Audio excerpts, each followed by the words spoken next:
始まりがきっと待っている Hello, budding alchemists. This is Tabi Asobi, and today we'll be going through part 1 of my walkthrough for Atelier Ryza 2, Lost Legends and the Secret Fairy. Now, the first Ryza game was one of the pleasant surprises of 2019, providing a nice and some would say more streamlined take on Gust and Koei Tecmo's Atelier series.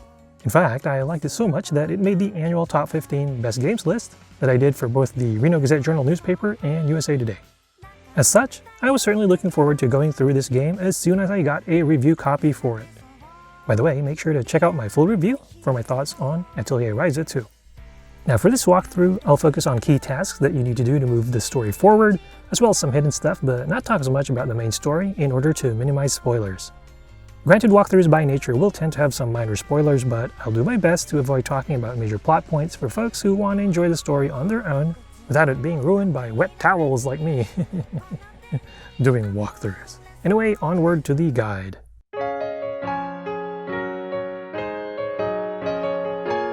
So, for part 1, I will cover Ryza's arrival at Meerisbrise Highway, all the way to the first major dungeon, the Forgotten Ruins.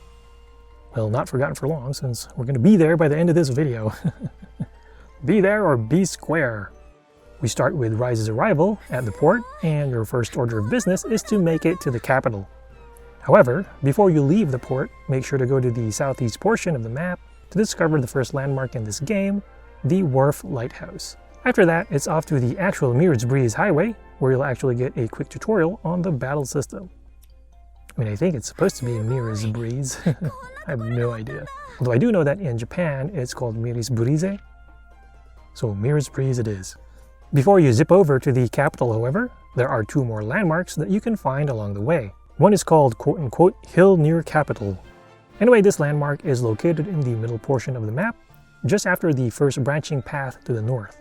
It's actually got fencing next to this big tree, which is hard to miss. And then to find the third landmark, walk past the second branching path to the south, and you will come across this fenced area with lots of grass, some goats, and a tree stump. Walk through the wooden arch and you will be inside the halfway farm.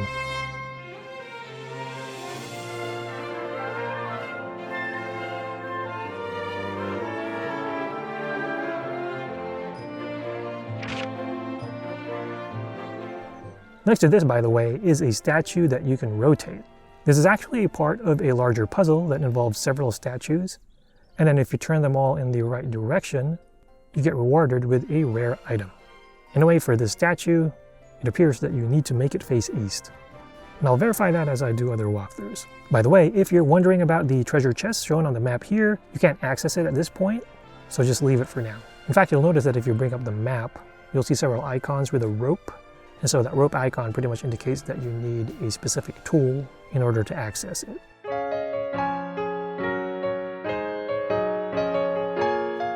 Anyway, after that, keep heading west to reach the capital of Ashra-am Baird. I think that's how you pronounce it. Moving on.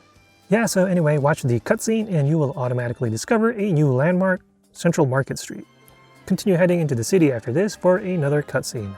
Once that is done, you will need to head to the Claris farming district in the northern part of the city, as well as the Walsh artisan district, which is in the south, in order to continue the story. The farming district actually has one landmark, which is the Riverside Rest House. This can be found by heading to the right down the stairs from the entrance, and then pass 2 wooden bridges until you get to a central spot with vines on trellises that's surrounded by water. The artisan district meanwhile has 2 landmarks. From the entrance, head south until you reach the inverted V-shaped path on the map. If you take the path to the east, you will reach the Artisan Chimney. From there, head back to the inverted V-shaped path, but then go west this time until you reach a giant crystal display. Ryza will then discover the Inheritance Monument. Now back at the Erster Central District, go up the circular stairs and head east until you reach the next landmark, the Bell Tower Square. From here, continue east until you reach the Weishite Academy District? One of those. I mean, this thing is like 2 missing vowels away from having the most unfortunate sounding name for an institution of higher learning. Weishite it is. Yeah, so watch another cutscene and then head to the next destination on your map, which will take you to one of the places you'll be frequently visiting during the course of playing the game, the cafe.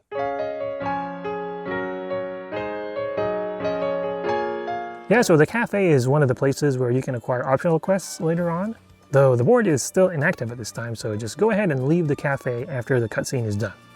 However, before continuing the story, head east toward the Academy until you get to that big square at the end of the map. This will make Ryza discover the Academy Square landmark. And then head back toward the Central District once again, but make sure to go up the horizontal stairs that are right on that cross-shaped part of the map, just right before the exit to the next area. Ryza will discover another landmark, the Resting Bridge. After that, head back to the Central District to check out Ryza's new apartment. Welcome to my atelier. I've always wanted to say that. Once inside, you'll notice a big, large cauldron in the middle. I'm sure you all know what that means. Witchcraft. Actually, that means it's alchemy time, but before that, you will need to acquire some materials. Anyway, the good news is that you will have a party this time, which will make battles go by much faster. One nice plus is the fact that you also get the option to change the outfits of your characters, which includes the classic costumes of the original cast. Yeah, that's the Ryza Stout that I remember, alright. And yes, her last name is Stout, not Thick, despite the proliferation of internet comments out there that seem to love using that word when it comes to Ryza. By the way, there's a second door in the atelier if you go up the stairs, which leads to the upper part of the Central District. This is a helpful shortcut toward the Academy District, at least until you unlock the quick travel feature.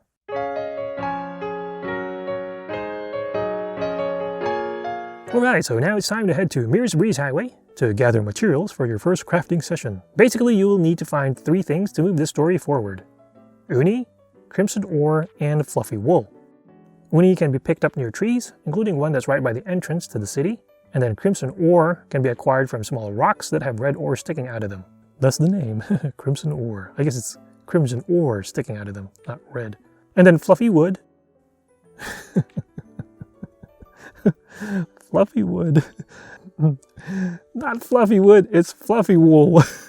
Fluffy wool, on the other hand, is one of the potential drops that you can get after defeating Horned Sheep. Should I edit this part out? Fluffy wool. Huge difference from fluffy wood. Hold up. What am I doing? Anyway, even though you are limited to where you can go, as far as the highway at this point, I recommend harvesting as many types of materials as you can get for the sake of convenience, since you're definitely going to need some of this stuff later on. Yeah, so, I mean, if you go too far, you'll get a message that, you know, like, to pretty much turn back. But you can still pretty much access a nice portion of the map, and Ryza has pretty good storage capacity, so yeah, just pick up stuff so you don't have to, like, come back later. Admittedly, item levels will be low, and you can only get mats from pickups, hitting gathering points with your staff, or battling enemies, but it's still good to be well stocked. Monsters in this area include the blue puni, which drop clean water and blue puni balls. Go again. And then the giant weasel, which has fresh meat, animal hide, and large bone. Next is a flower pixie, which has torch grass, tawn, and natural oil. And last, but not least, is the horned sheep, which give Ashra-am mushrooms, and the infamous fluffy wool, not wood. Oh, I'm an idiot. Stomach hurts. Yeah, so once you get everything that you need, a cutscene will trigger, and you will head back to the atelier. I got tears in my eyes. Okay. Ryza will then synthesize explosive uni. Let's see, where am I? Yeah, so from here, you can actually go ahead, play around with the crafting system for a bit and earn SP points that you can use to unlock nodes in your skill tree. Now don't do what I did and blow off your first 500 points on unlocking Recipe Morph at this point. I mean, while it's a great skill to have early on, this point is actually maybe a little bit too early for it, because you still don't have access to many of the materials needed to morph recipes right now. And then in my case, it also meant that I did not have enough SP to unlock the grass beans, so I didn't have access to healing during battle when I went through my first ruin dungeon. Anyway, the lesson, as always, is I'm an idiot. Yeah, so maybe craft a couple more explosive uni, and then 3 grass beans if you can. I mean, I didn't really need them, but it's always better to have more options. And by the way, if you didn't play the previous game, you basically equip these via the core item tab. Yeah, so once you're ready to go, exit up the stairs from your atelier and head to the Academy District to group up with the rest of your party.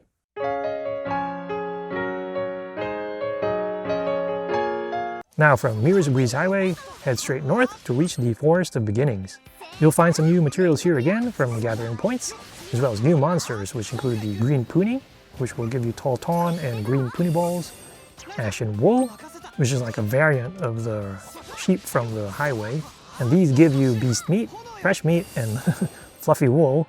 And then there are also 2 landmarks here. So if you head to the rightmost path and go all the way to the end by climbing some vines, you will reach the forest shrine.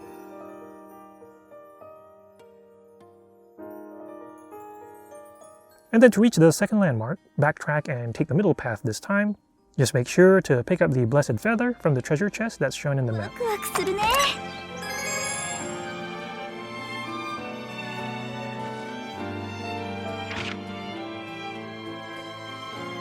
You can then discover the next landmark by taking the middle northernmost path, and then you will reach a middle area with 3 paths. So you want to take the middle one by crawling through a small opening in the rock wall. And once you get in, Ryza will discover the fairy playground.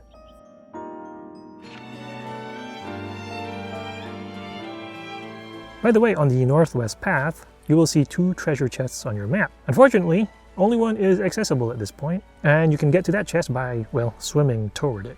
Open it up and you will get your first Uni Charm, which you can't craft yet at this point in the game. It's actually a good accessory to have, especially early on, since it has several useful effects and traits. Now in the southwest part of the map, you will see a circular formation between 2 crystal posts. This is actually where you go later on after you solve all the rotating statue puzzles, so you can't do anything with it at this point. Now just continue heading west to the exit, and you will reach the Forgotten Ruins.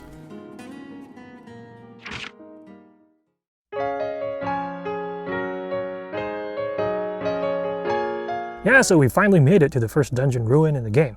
Now your very first visit to the Forgotten Ruins is pretty straightforward, as the dungeon is not that big. Just head to the halfway point, find a notebook and compass, then continue to push forward toward the inner part of the ruins. There's actually one landmark here called the Raider Treasure Trove, and you can visit it before or after you trigger the event by the mural, so it's up to you when you want to check it out. Just head immediately west of the mural area, and then crawl under a small opening on the northwest part of the map.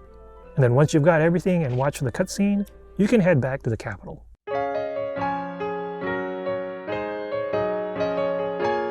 Now before you can uncover more of the Forgotten Ruins mysteries, you'll need to sort out Ryza's living arrangements first. Talk to Volker Abelheim and he will request Ryza to make 3 demolition bombs. Note that the bombs also must have a quality rating of at least 30.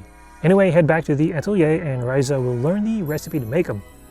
This is basically a tutorial about raising item quality, which you will be striving to continue increasing as you get further in the game. However, before you can make a demolition bomb, you will need to craft a regular bomb first.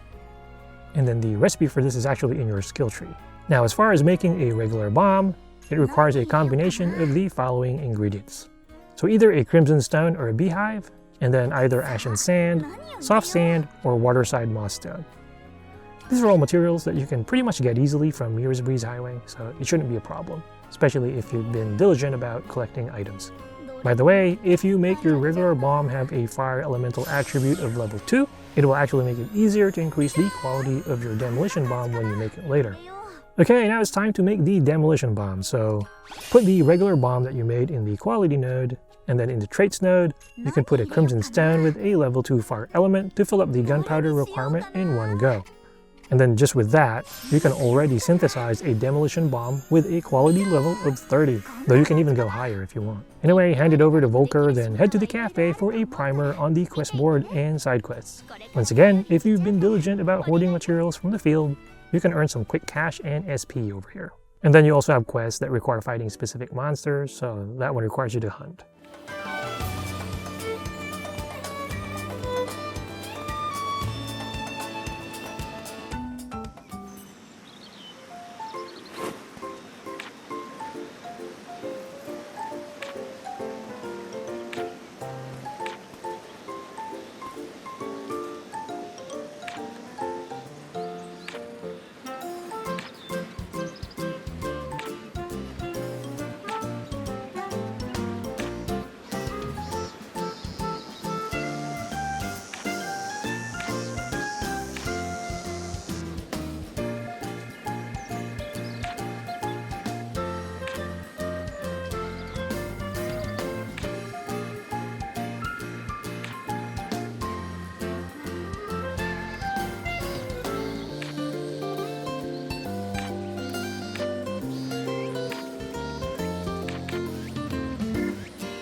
Then after that, just go back to your atelier in order to continue the story.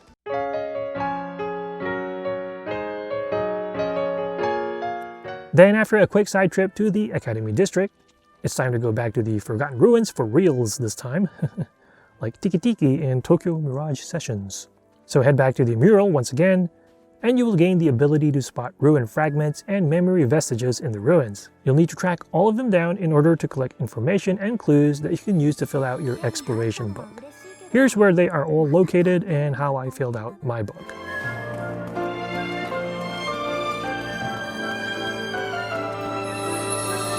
どうして抽象的な情報ばっかりなのかな。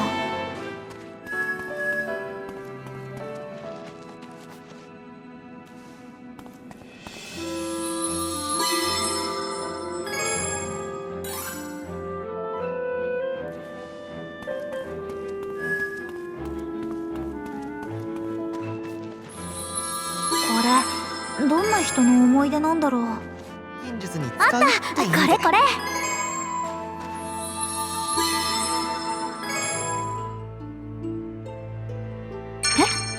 もしかしてこれって羅針盤の持ち主だった人の思い出？そっか。だから思念が強く残ってる遺跡の中でだけ羅針盤が反応するんだ。